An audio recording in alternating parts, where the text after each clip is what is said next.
Hey YouTube, it's Florida Deer here again. I just wanted to do this video in case any of you have been thinking about doing tractor work as a side hustle. If you do it as a regular job, this is something that this video may or may not be helpful. I don't know. I'll kind of go over some of my experience level, which is pretty low right now. I used to actually do some work with my John Deere big lawn and garden tractor, the 445 that I had, and I actually had a 430 and a 425 as well. So I have some experience working with those.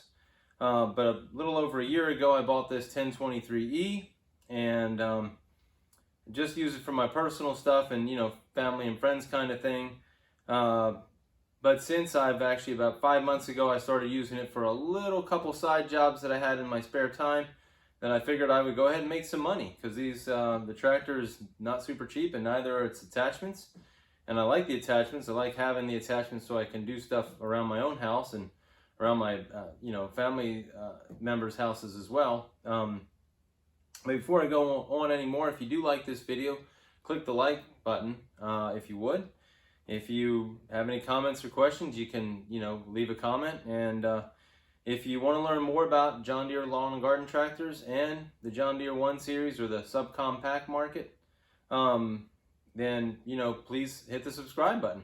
Anyway, so the quick history is I was doing some work with my 445, some tilling work, doing some bucket work for some neighbors. There's an old video on YouTube with my 316 with a loader. There was an issue with that loader, but I was actually operating it, and it was kind of really iffy. With my 445, I had gotten better, and with the 1023, I'm no expert yet, but I've come a long way, when it comes to operating the loader and the tractor in general, and the attachments off the rear of the tractor as well.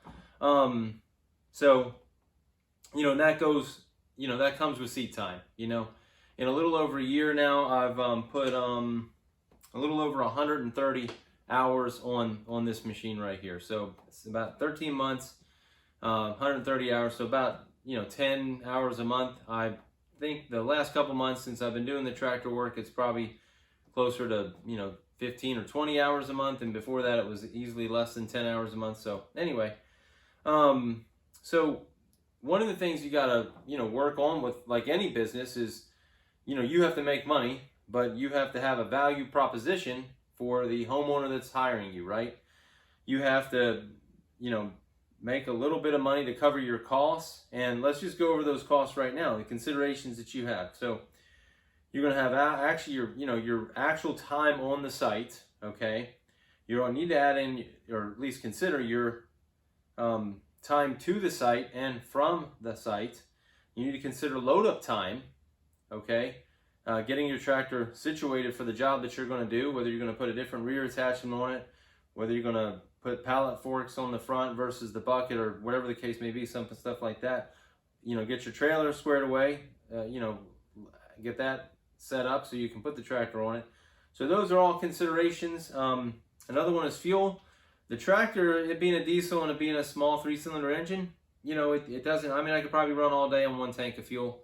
I sometimes bring my extra fuel tank, but I've never used it yet. So they get really good, you get a lot of, I don't say mileage, but you get a lot of work out of them before you have to top them off. So that's really good. But you do have to consider your load vehicle. I drive a F-150 with a V8, so when it's all hooked up with the trailer and stuff, it drinks some fuel. So you have to kind of consider that as well. Also, your wear and tear on your tractor. These things are pretty tough. The attachments are pretty tough. But you got to grease your zerks. You have to change fluids, filters, all those kind of things. Keep your tires in good repair. I'll kind of go over some of that stuff in another video. But so just going to your equipment, we kind of went over some of it. You've paid a fair amount of money for the equipment most of the time, if it's new, or if it's near used, or if it's nearly new. So that has to go into the consideration. So how do you advertise? Well, I use Facebook Marketplace. I actually paid $5 to do the Craigslist thing too, but all my contacts have come through Craigslist marketplace one way or another through SwipSwap or just putting the ad out there. I have gotten 0 offers through Craigslist, unfortunately. And it's like Craigslist died overnight or something. I used to buy and sell everything on there, and now basically everything is shifted to marketplace, and I think that's the way when it comes to services as well. So how do you price a job? You can price it by the hour, you can price it by the job. If you don't have that much experience, you're going to kind of have to do sort of a hybrid of mostly the hour. You're going to have to kind of have some idea of how long it's going to take you to do something. You can't just tell the homeowner it's going to be, $125 an hour the first hour, and then, 75 after that, and then 50 the third and after, whatever, setup you want to do. Is that how much I charge? I have played with that rating system at one time. It works for some, it works, doesn't work for others. You have to kind of figure out. It's best to get to the point where how to price things, and I'll get into that in just a minute. But because you can't just give, no one's going to give you a blank check to do the work that they want done. Everybody's on a budget these days, and probably since time immemorial, people are on a budget. So those are a couple considerations. As you do more jobs, you'll get more proficient at pricing jobs. Okay, I'm still in the point where I have a number of jobs that I'm proficient at pricing, have a pretty good idea of what I want to charge, what I need to charge, what I'm able to charge. If somebody says, I'll a lot of times look up the tax record on a lot that they give me, because I don't try to take their word for it. Oh, I have 2 acres or something. It ends up, you show up there and it's 3 acres or something. That's going to be an issue for you because it's 50% larger, 50% more work than you thought, and you quoted something else. So that's just a consideration that you need to take in, is like, and also you maybe need to have a discussion if somebody told you something and they're like, wildly off on something. Because you want, you want to give them, value in hiring you, but at the same time, you have to, make some money. That's how businesses work, and I don't think, I think you should charge what the market will bear. I don't think there's anything, I don't think there's any such thing as excess profit, but I do think you should be fair with people. You should continue to have a good name. No matter what work you do, you always want to have a good name. So, with the job pricing, I've done as much as a half an acre with a tiller. It's, took me about an hour, so I kind of know how long it's going to take me. So somebody says, hey, I need, 2 acres tilled, I can say, well, that's probably going to be 3 or 4 hours. So it's going to be X price, you might ask them what kind of soil do they have. Here in Florida, everything is sand. It seems like maybe we have some clay here and there, but mostly of it's sand. So it's pretty easy tilling to go. Bucket work. How long is it going to take you to get rid of full loads of dirt? Full loads of dirt basically be about 18 yards of dirt. Somebody has, 6 yards of, or 6 loads of dirt. That's a lot of dirt. So how long is it going to take you? Is the dirt close to the site? Is the dirt close to the site, or are you going to have to travel some ways, to put the dirt where it's supposed to go? That's a key indicator. If they dump something off at the road and all their dirt's supposed to go to their backyard, you're going to have a lot of extra travel time where it's, they're not going to see the work that you're doing because all the work is in the backyard, but you're having to get all the dirt from the front yard. So that's another consideration. I try not to go to somebody's house first. I know that has its pros and cons. Obviously, the pro is I don't waste another trip there. But the con is I might not fully understand the project. But if you do have an issue understanding the project, you might want to visit their house first.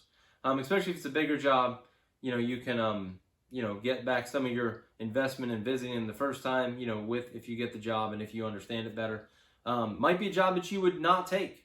So don't be scared to turn down jobs, and don't be upset if you end up not getting a job because maybe you quoted too high, or maybe you were honest with somebody about your skill level.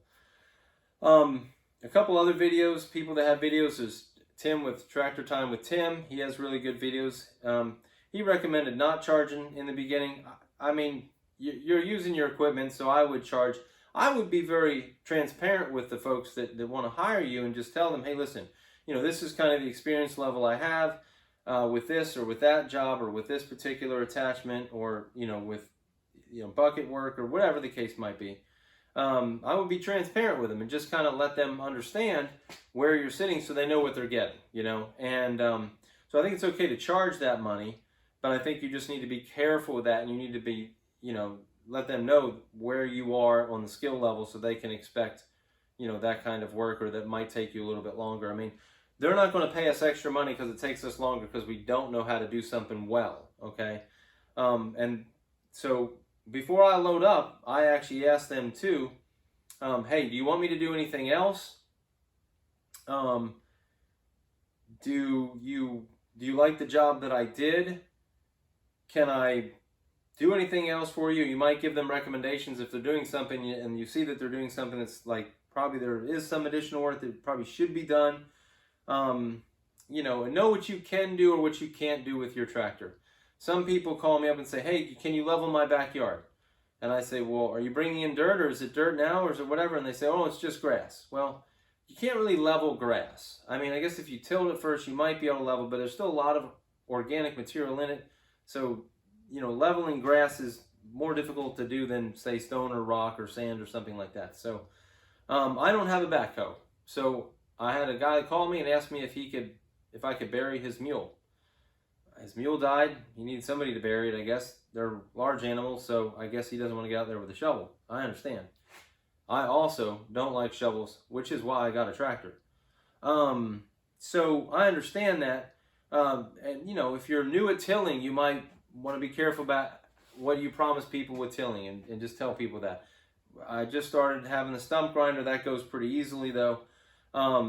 Bush hogging takes, you know, some experience as well.